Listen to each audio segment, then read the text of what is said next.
going to be talking about teaching your child to write well, and this is primarily elementary. I give some elementary examples, but many of the things at the beginning we talk about will also work for your child that is older than elementary. Okay, next. One of the reasons that we're talking about writing is we're talking about language arts and about literacy, and so we're talking about vocabulary and spelling and writing and reading and grammar, all those things this week. And all of those things put together are part of our child's literacy. And so this is a pretty important quote. When we neglect to teach the writing process, we're potentially weakening the literacy of our children. And I've noticed that when I go to homeschool conventions, a lot of parents are concerned about teaching the writing process because it's not available with a lot of other curriculums that they're using. And so they're using a lot of grammar, they're picking out different types of spelling and English, but they don't have a good writing program. And so they come to me oftentimes asking for a good writing program. And remember that this is all part of the same package of literacy. And that's one of the reasons we recommend using BJU Press language arts across the board, because they all support each other.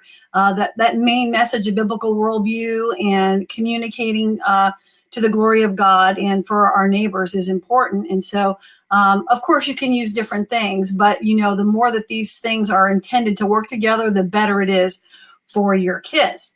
So here are some suggestions. Next, please, that you can use in your home. First of all, you want to provide a rich and warm environment of language in your home. And most homeschoolers do this naturally. From the younger years all the way up, you've got things with letters and words and sentences and things to read and things to write. All of those things help your kids with their literacy. And read a wide range of literature to your kids. I tend to like stories like Winnie the Pooh and animal stories and young girl type stories, things like that. And so I had 4 boys. And so being able to read a wide variety of literature that was interesting to them was important. So remember that your child may only be interested in horses or in princesses or in superheroes. So you want to have a wide variety of literature because you want them to pick up the vocabulary and language from all places.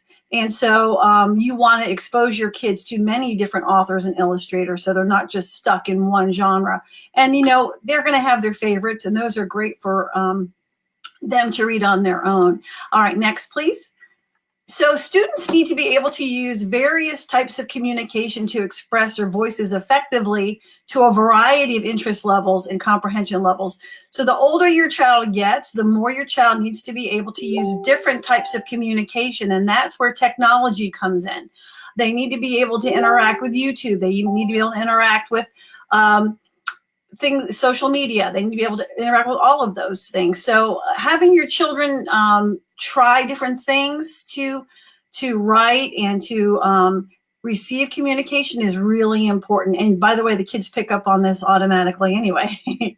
I'm going to go ahead, and my notifications are coming on this other one, and I'm sorry for that. We're just gonna have to ignore it. Okay, let's go to the next one, please. Okay.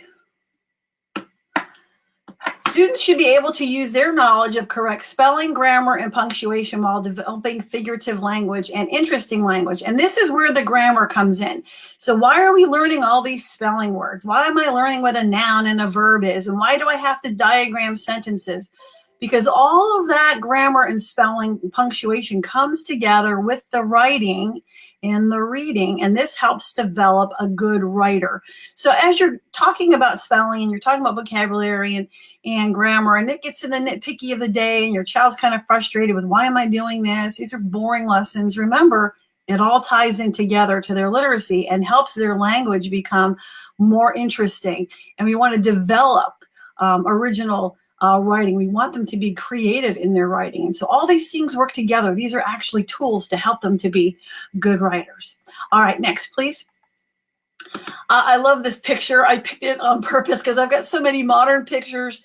I don't know. I don't remember sitting around reading the newspaper together with my family, but I do remember my dad reading the newspaper and asking him questions Like, what are you reading? What's that about? And my dad enjoyed reading the baseball statistics. That was a big thing for him. And so I became interested in baseball because my dad was interested in it.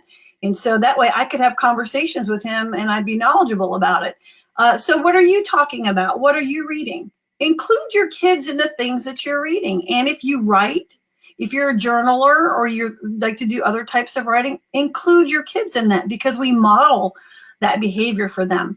I love this quote. 20 minutes per day spent reading to children will result in better writing as the children unconsciously assimilate aspects of what they're hearing. So they're listening. Remember, you have some auditory learners in your home. Everybody learns auditorily, some even more than others as a preference. So if you're reading about 20 minutes a day, that could be part of your oral reading. Maybe you're reading history or science out loud to your kids, or you're reading something, maybe something off of the internet. But what you're reading out loud to your kids, they unconsciously assimilate that. They're picking up vocabulary, they're picking up tone, they're picking up similes and metaphors, they're picking all that up from you, and that builds their writing skills. All right, next, please. Okay, you can also model writing for your children. Okay, a lot of times when you're doing a writing activity, they're stumped and they don't know what to do. So you show them, you model it for them. Put a sentence together, put, a main idea and three things underneath it, supporting ideas underneath it. Show your child how to do it. Children learn by seeing too, right? Write to and with your children. I have a note on my desk that my son wrote me. Every time he comes back from New York, we write each other notes and we hide them. So there in my office, I've got 4 notes from him hidden that he writes to me, and then I hide them and stick them in his backpack.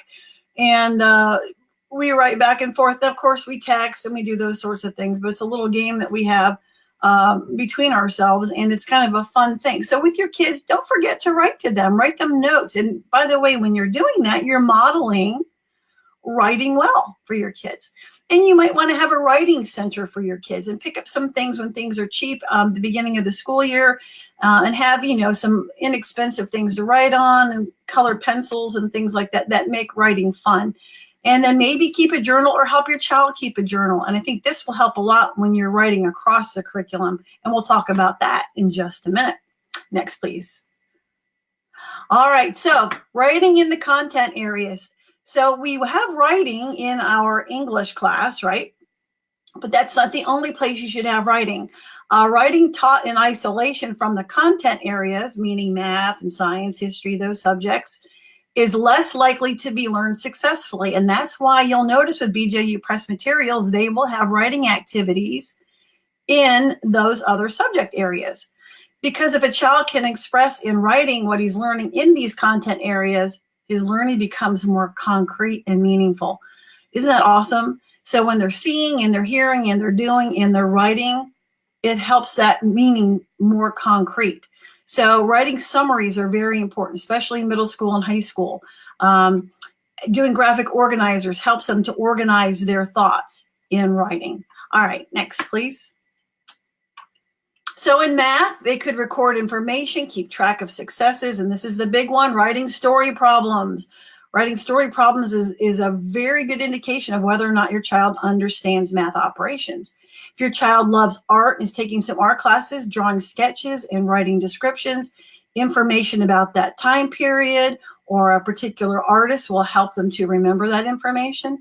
In spelling, keeping a word wall or a book with frequently used words or words that stump them often will help them. Okay, next, please. Also, you could be in science, having them write down, and we do this a lot in our activity manuals, identifying cause and effect, making predictions. They're doing an activity and they're trying to figure out if it's going to work or not going to work. Oh, I put too much baking soda in this time. Next time I need to be careful and use a little less.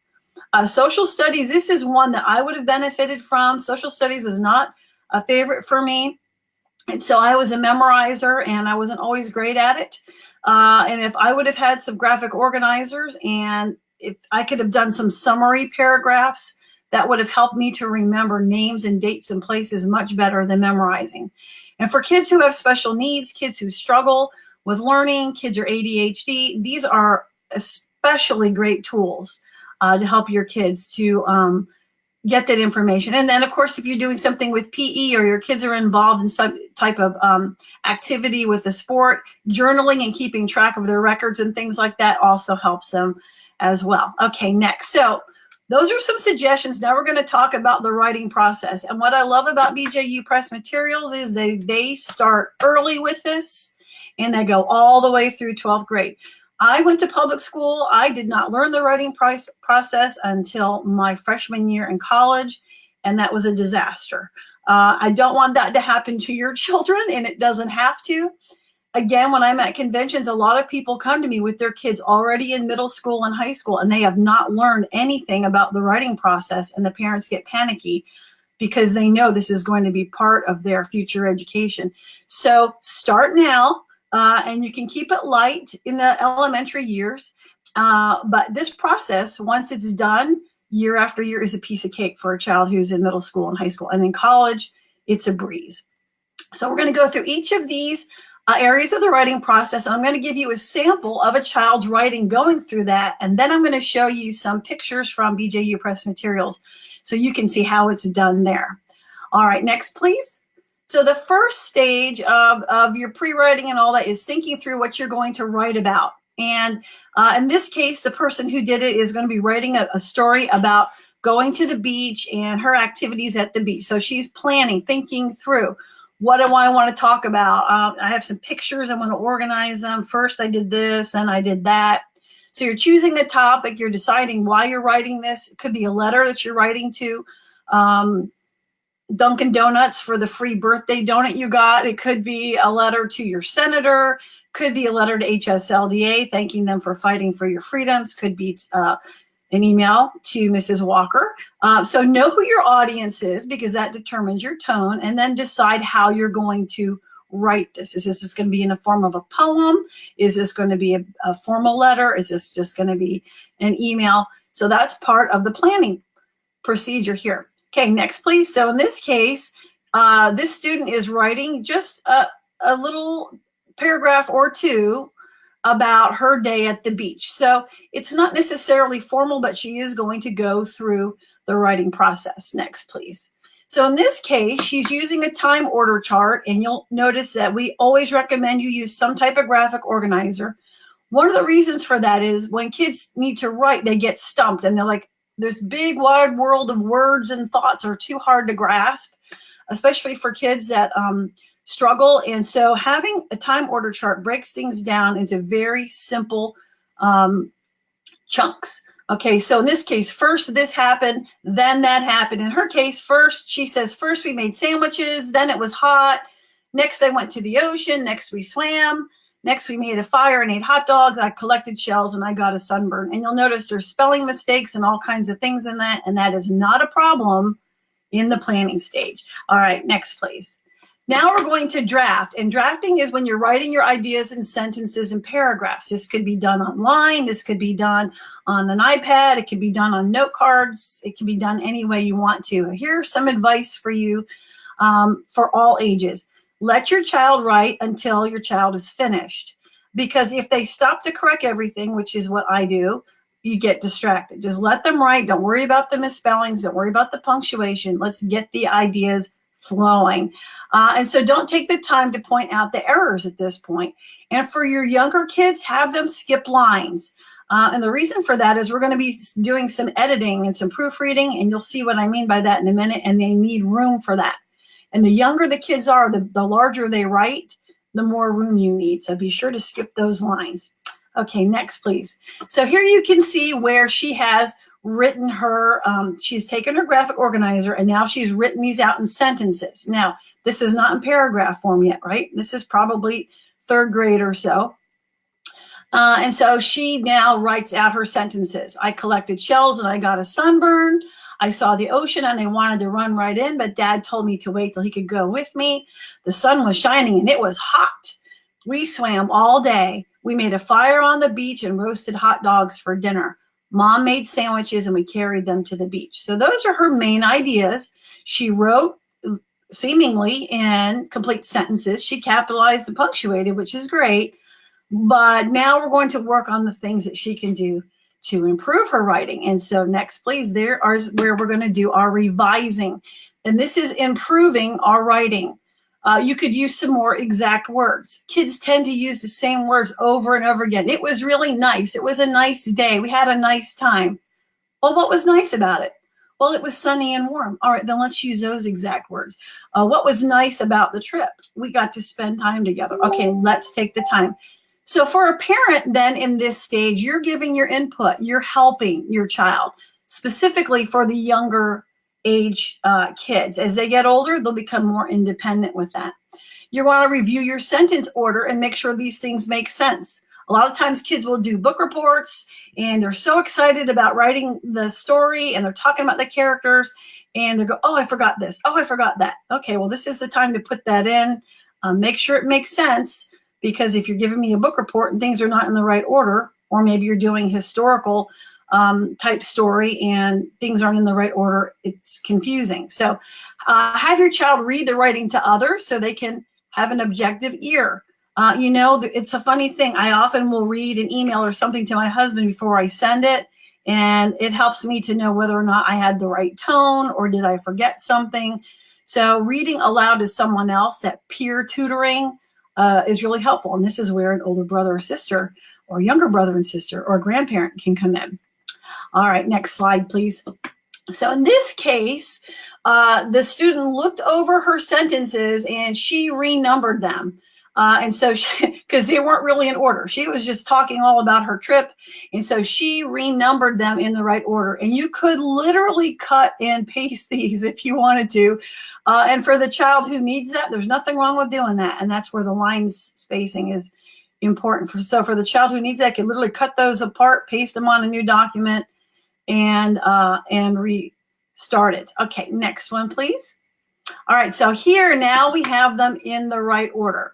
Mom made the sandwiches first, and then she went to the ocean, and oh, the sun was so hot, and we swam all day, and then she got the shells and the sunburn, and then they had a fire on the beach. So things are now in the right order. Now let's see what's going to happen. All right, as she's going through, she decided she wanted to add more information, and kids do that. They're like, oh, I forgot to add that. Oh, I want to change that. By the way, we've not corrected spelling yet. All we're doing is making the writing better. So she adds, yesterday our family went to the shore. Well, you know, that was important information, wasn't it, for the beginning of this story? Mom made sandwiches and we carried them to the beach. When we got there, I saw the ocean. The sun was shining and it was really hot. Now she's combining sentences, which is a skill she's learning in her grammar part of her book. This is where these things come together. We swam all day, but I got a sunburn. I collected a lot of shells. So she took the sunburn away from that sentence because it really didn't make sense with the shells. And then at night, we made a fire on the beach and roasted hot dogs for dinner. So she's satisfied with the writing. So now she's going to go to the next part, and she's going to do the proofreading. And this is finding and correcting mistakes in your writing. So now we're checking for capitalization, punctuation, indentation. And this depends on the grade level. And so you need to determine that for your child. How are you going to grade this? What are you going to count on this paper? So having a rubric in advance or a list of what you're looking for, a checklist, will be helpful so your child can go through and check those things. And I'll show you that as we get to the end. All right, next one, please. So in this case, now we see, I kept the red as the corrections for revising, and now I'm showing you the things that were done with spelling here. So actually, it's the opposite of that. So the blue was the revising. Now the red is just to call your attention. On their papers, it doesn't matter what color it is. I'm just doing this for you to see the difference. So she had misspelled the word shore. She misspelled the word sandwiches. She needed a comma. And you'll notice number 3, dad needs to be underlined because we're talking about dad as dad instead of my dad. She had misspelled the word shining. And so as she's going through these things at this age, a parent can come alongside and go, I see 5 spelling mistakes, or I see a spelling mistake in sentence number 3. Or let's see, you know, you have a couple mistakes. Let's go back and see if you can find some. And as she's going through her thing, you might want to point out some of the things you've taught in reading. You know, like for the word shine, Okay, we know that she had shinning down at one point. Well, two N's makes the I short, right? So where does the word shining come from? It comes from the word shine, and when we add ing, right? So you're kind of reteaching those lessons, and this makes those lessons memorable and useful. Why are they memorizing all these words and spelling if they're not useful in their writing? So we're reinforcing those things. Very good. Next, please.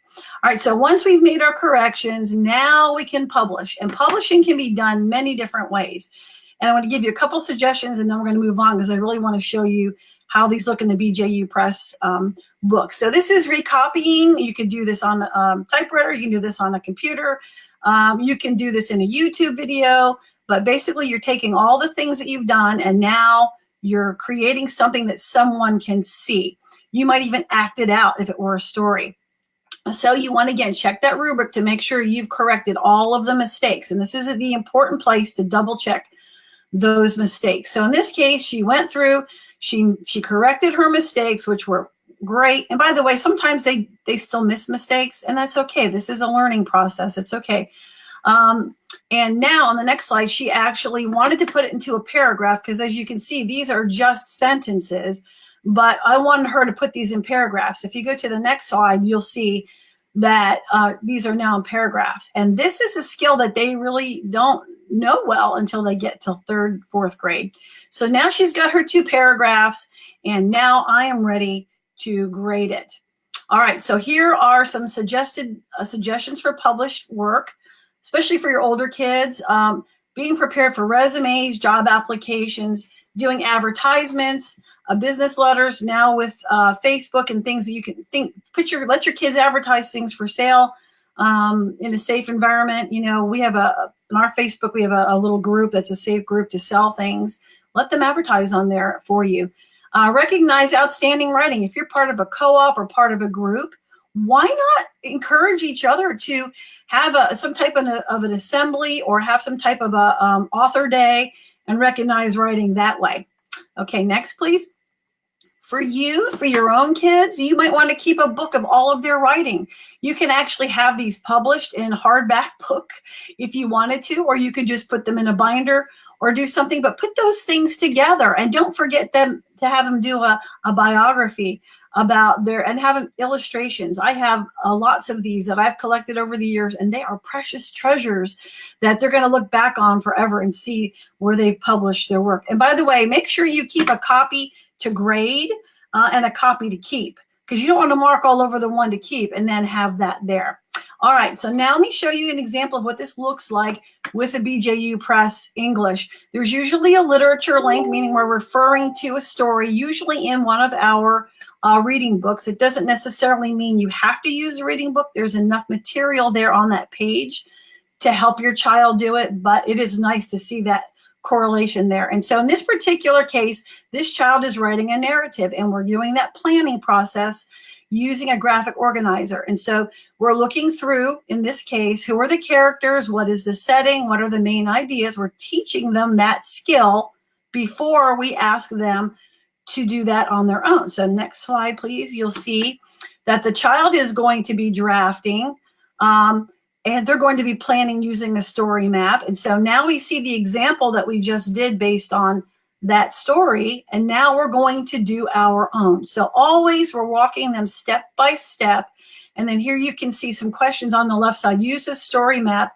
to answer these questions. So we're not just throwing them in there, we're also teaching them how to use these graphic organizers. And by the way, these will work over and over and over again throughout their careers and their writing. All right, then we're teaching them about the parts of a letter here as an example. So we're teaching them about the parts, the beginning, the closing, all of those things. And now we're looking at someone's example. What's right with it? What's wrong with it? Let's make the corrections. And then now you're going to do your own letter. So again, we always have an example, some practice with it, and then opportunity to do our own. All right, next one, please. So now this person has understood the parts of a letter. We see another person's example of a letter. And now it's time for you to do your drafting of your letter. And usually I had kids write on regular notebook paper and skip lines and not write directly on this page. because I wanted this page to be for the final draft, but you can do whatever you want in that case. Once they've written it, now we're going to revise it. What needs to be changed here? What can we do to make this better? It might be putting things in order. It might be being more clear. As you can see on the right page, there's a checklist. I love this. I love this. I love this because your kids don't need to be asking you every 10 minutes for help. They can check it on their own. And there you can see the proofreading marks that we're teaching kids to use. And BJU Press authors and editors use these marks as well. So these are valuable tools. All right, now we're going to proofread. And again, we have an example of someone else's writing. And we're going to go through and find the mistakes in it because we're really good at finding other people's mistakes, right? But then we don't see our own, which is why it's good to have another set of eyes. And so we're talking through what are some of the things that need to be checked on this page. Now let's look at yours. Let's look at some of the things that need to be checked on your page. And so we do that. And then in this case, next slide, we are doing an envelope. The envelope is part of this situation. We're teaching them to write a letter. And if you don't address a letter correctly, the letter doesn't get there. And it's really a painful lesson to let your kids do that and have it come back in the mail. It's a 50-cent lesson right now, but it is a valuable one. Hopefully they won't have that happen, but we're teaching them that as well because these are life skills, right? And so again, there's a proofreading checklist there for your child.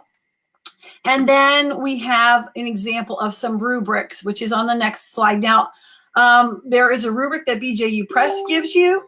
And I'm going to go to the next slide just so you can see that, if you wouldn't mind going to the next slide. This is the rubric that they give you, and it's very general, which is great. And you'll notice the writing process is there. Planning, drafting, revising, proofreading, publishing. Those are all part of the writing process. They should get credit for that.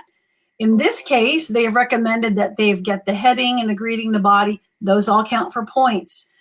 Did they put the state and the city? That counts for points. Did they use the commas correctly? Did they use all the things that we've taught them correctly? If they have, give them points. Now, you might want to give points, or you might want to just give them a check plus or a yes, you did.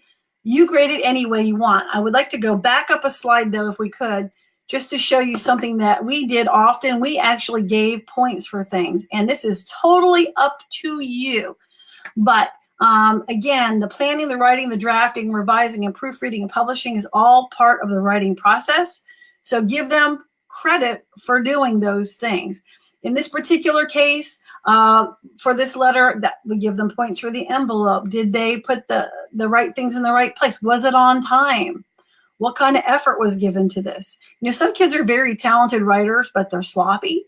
So those little things that you see in your child that you want to help improve, you might put that on a rubric as well, and then give them so many points. Let's say this child had missed 4 points total, and so she has 50 out of 54 points. That's still a very high score. So again, this is up to you. How do you want to do it? And then you might want to think about how this grade is meshed with the rest of your English grade. How do you want to weight the writing versus the grammar? Again, these are things that are up to you. So.